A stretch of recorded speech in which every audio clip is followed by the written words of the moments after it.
The Brown family empire is on the verge of collapsing in the most dramatic way imaginable. Rumors are spreading fast that 13 of Kody Brown's estranged children are now seriously considering joining forces for a massive, no-limits tell-all project. And when we say tell-all, this isn't the polished, edited kind of confession you see on reality TV. This is the type of raw exposé that could completely destroy whatever is left of Kody's carefully constructed public image. This time it isn't just one frustrated child venting online. It's a coordinated united front, 13 voices finally ready to reveal what life inside the Brown household was truly like.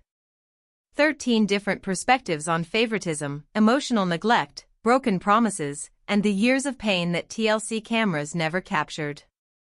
Sources say these conversations began quietly after Garrison's tragic death, when the siblings came together and realized that all of them had been living nearly identical experiences of abandonment and disappointment.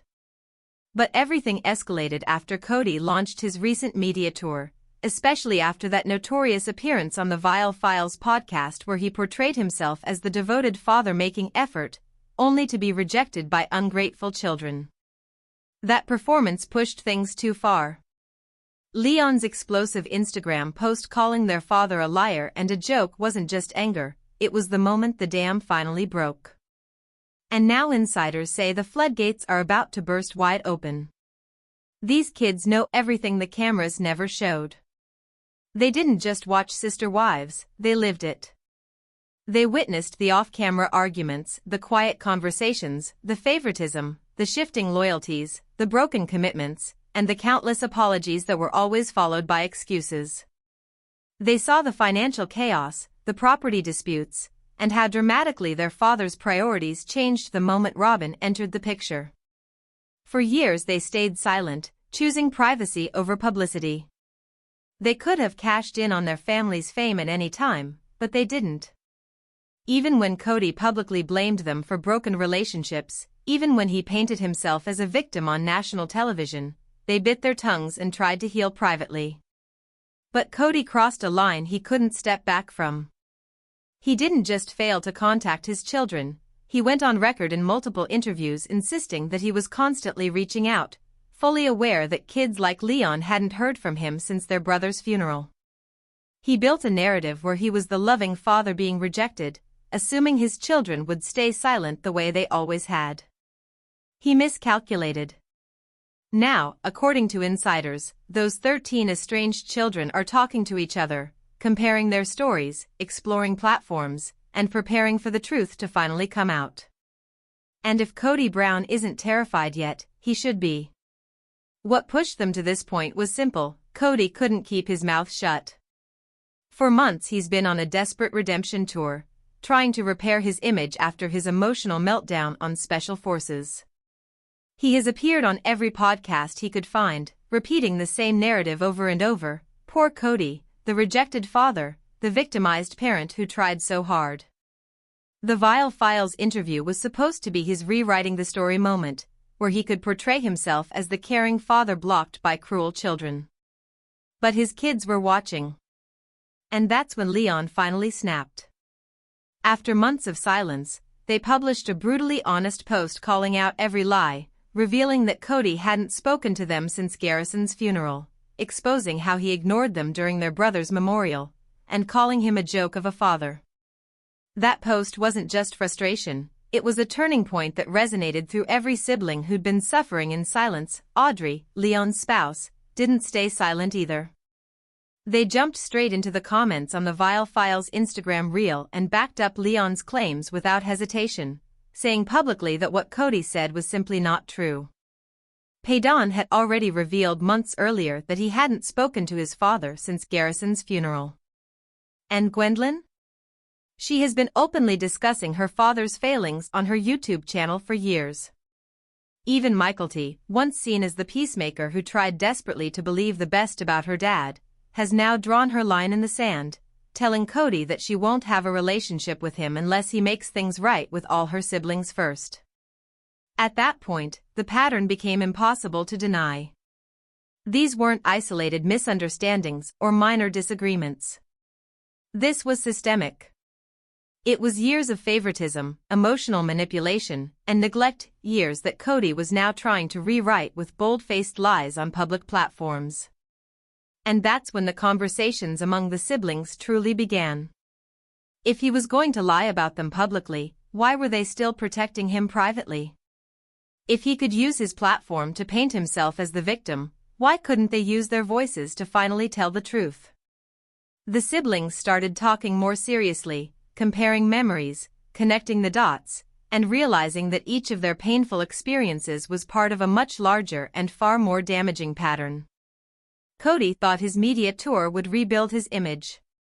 Instead, he lit the fuse on a bomb that had been waiting to explode for years. And now that fuse is burning fast. The question is no longer if his kids will speak out, it's when, and how devastating the fallout will be once they do. Let's break down the numbers because the math alone tells a devastating story. Kody Brown is the father of 18 children. And 13 of them reportedly want nothing to do with him. That's not teenage rebellion. That's not a simple misunderstanding. That's over 70% of his entire family turning their backs on him because of deeply rooted hurt. Imagine having 18 kids and losing contact with 13 of them. That's not fate or bad luck. That is a profound, repeated failure that points directly back to Kody's own behavior. So, who exactly are these 13 estranged children? Starting with Christine's side, Aspen, Mykelti, Payton, Gwendolyn, Isabel, and Truly. That's all 6 of Christine's kids, every single one either publicly criticizing their father or refusing to have a relationship with him. Janelle's children tell a similar story. Logan, Madison, Hunter, Garrison before his passing, Gabriel, and Savannah have all gone no contact or spoken out about their father's emotional absence. And then there's Leon, Mary's only child, who recently called Kody a liar and a joke of a father for the whole world to see. That leaves just 5 children Kody claims to have any relationship with. And here's where things take a very interesting turn. 3 of those 5 aren't even his biological kids. They're Robyn's children from her previous marriage, Dayton, Aurora, and Brianna, whom Kody adopted. The remaining 2 are his youngest biological children, Solomon and Ariella, who still live in his home because they are minors and literally have no choice. Let that sink in. The only biological children left in Kody's life are the ones too young to leave. Every single adult biological child, except the ones he adopted to build his new family with Robyn, has walked away. And yet, in interviews, Kody still boasts that he has great relationships with his daughters, conveniently referring only to the kids under his roof, the minors, and the adopted children he brought into his life as he was abandoning the others. Meanwhile, he conveniently ignores children like Truly, who was only 10 when the family imploded, or Savannah, who was still in high school when he stopped showing up entirely. He uses twisted logic to justify it all, claiming most of his kids were adults during the divorces, when they absolutely were not. And even if they were, adulthood doesn't excuse a parent's abandonment. The numbers don't lie. 13 out of 18 children have rejected their father. And now, these 13 voices are preparing to come together with their stories, unfiltered, united, and backed by years of memories, receipts, and emotional truth that Kody cannot spin away with another victim narrative. This is no longer a handful of disgruntled kids. This is a mass exodus, and the reasons behind it are about to become painfully public. And here is what should terrify Kody Brown the most: these children don't just have emotions. They don't just have opinions. They have knowledge. They grew up inside the Brown family machine. They lived through every moment the cameras didn't catch, every argument that was edited out, every manipulation that never aired. And if they decide to go public, if these 13 children decide to go public together with a coordinated tell-all, the secrets they could reveal would be absolutely devastating. And the first bomb they could drop is about the money. For years, fans have questioned how finances really worked inside the Brown family. Kody claimed on the Vile Files podcast that all his wives supposedly made more money than him, which is why he didn't pay alimony. But is that true? His kids would know better than anyone. They saw who paid the bills, who struggled, and who didn't. They watched their mothers wrestle with financial stress while Robyn's household always seemed comfortable and fully supported. They saw the property deals, the resource distribution, the decisions about who got what and why. And if there was financial inequality, or worse, they would have the receipts. Then there's Coyote Pass, the infamous land deal that started as a dream and ended as a disaster. Kody promised a massive family compound, a fresh start, a unified future. Instead, it turned into a symbol of chaos, wasted money, and broken trust. The kids know the real story behind that property. They know who pushed the project, how the funds were split, why nothing was ever built, and what happened behind closed doors as it all unraveled. But the financial drama is only the beginning. These kids could expose favoritism with painful precision. Not just vague feelings of being ignored, actual events. Birthdays he missed for some kids, but never for Robyn's. School activities he skipped. Medical emergencies where he failed to show up. Every moment where he chose convenience, comfort, or Robyn's household over his other children, again and again and again. They could talk about Isabel's scoliosis surgery, when she begged her father to be there and he refused, hiding behind COVID excuses while living exclusively with Robyn's family. They could talk about little Truly, who nearly died during kidney failure, while Kody wasn't the parent handling her crisis. They could recount every broken promise, every cancelled visit, every time he failed to show up when they needed him most. And then there's Robyn. For years, rumors have swirled that she held more influence over Kody's decisions than anyone wanted to admit. The kids could speak directly to that dynamic, how the rules seemed to change the moment Robyn arrived, how certain standards applied to some families but mysteriously disappeared for others, how loyalty and attention shifted overnight. They could share conversations and incidents that the TV show never captured. There's also the question of TLC money. Did every household benefit equally? Or did some families receive more than others? The kids know exactly how that worked. And if there were inequalities, and there almost certainly were, that information would be explosive. These kids hold the keys to every skeleton in Kody Brown's closet. And if they choose to open those doors together, there will be nowhere left for him to hide. But if one moment truly pushed these children from quiet estrangement to openly considering a tell-all, it was the tragedy of losing their brother, Garrison. His death didn't just break their hearts. It exposed the full depth of Kody's failures in a way no one could ignore or excuse anymore. Garrison Brown died by suicide in March 2024, and the loss shattered all of his siblings. But what happened afterward, especially at the funeral, became a painful turning point. Leon's Instagram post made it clear that Kody blatantly blew them off at the service. This wasn't a misunderstanding. It wasn't a missed conversation in a crowded room. According to Leon, it was deliberate. At a moment when the family was broken, grieving, and desperate for unity, their father couldn't even offer basic human compassion to some of his children. Paydon has also said he hasn't spoken to Kody since that funeral, hinting strongly that something significant happened there, something he refuses to detail, but that clearly crossed a line. Whatever happened, it wasn't what should have happened. And it left deep scars. Think about that. Your brother dies. Your family is in crisis. Everyone is devastated. And your father, the supposed patriarch, is choosing which of his children deserve acknowledgement and which ones don't. Even at a funeral. Even at the darkest moment of their lives. That's not neglect. That's cruelty. For years, each child dealt privately with the pain of favoritism and abandonment. But Garrison's death brought them all together in one place. For the first time, they saw how Kody treated each of them side by side.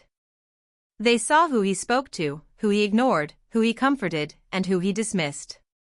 And the pattern was undeniable. Even in the face of unimaginable loss, he couldn't put aside his ego to be a father to all his children.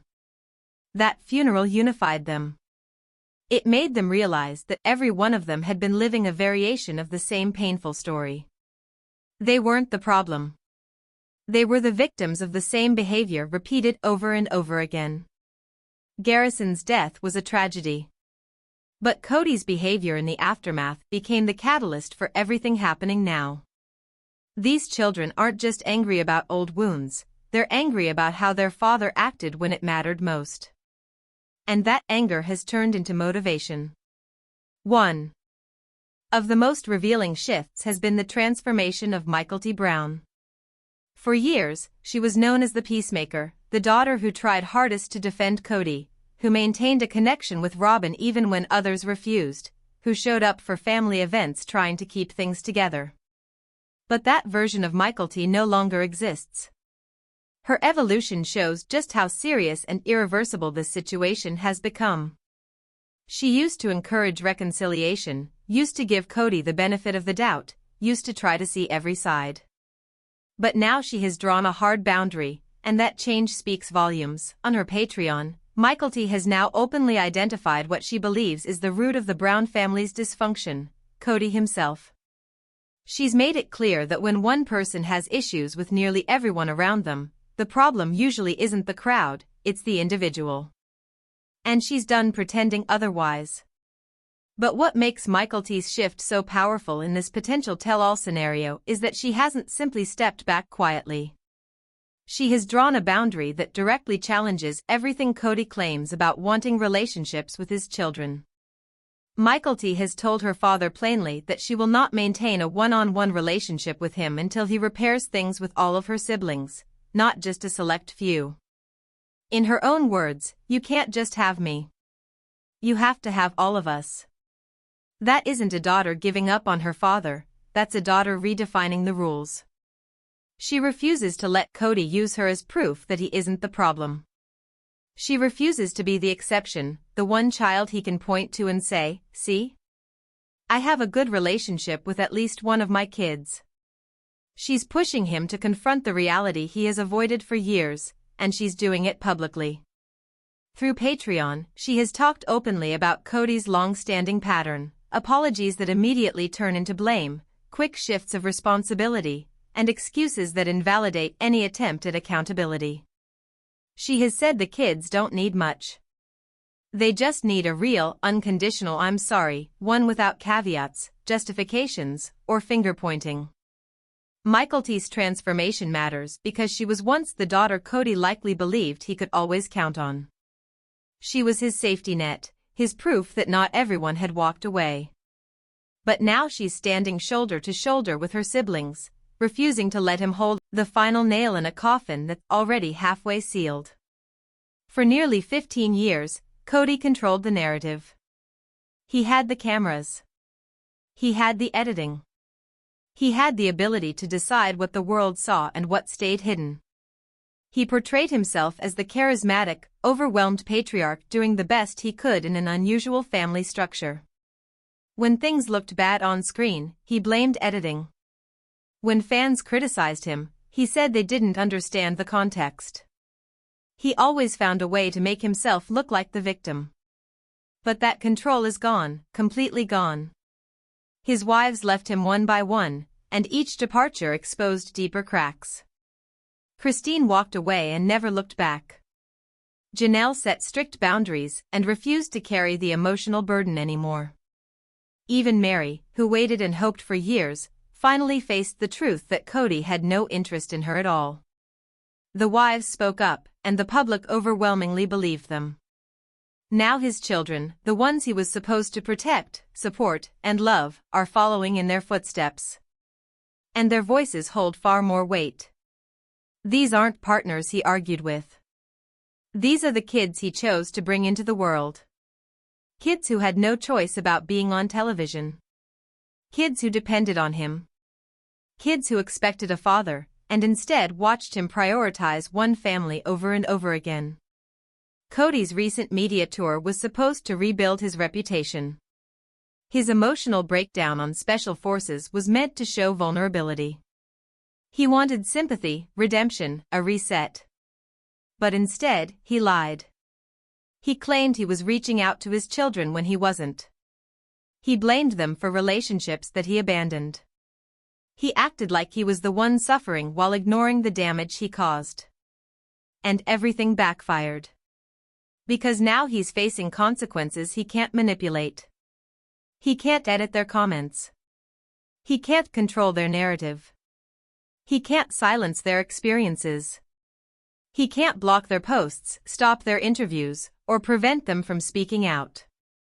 The power he once held is gone, and the people who know him best are ready to tell the world exactly why. A coordinated tell-all from 13 of his children wouldn't just expose inconsistencies. It would cement his legacy, not as a dedicated patriarch, but as a man who failed his family on the most fundamental level.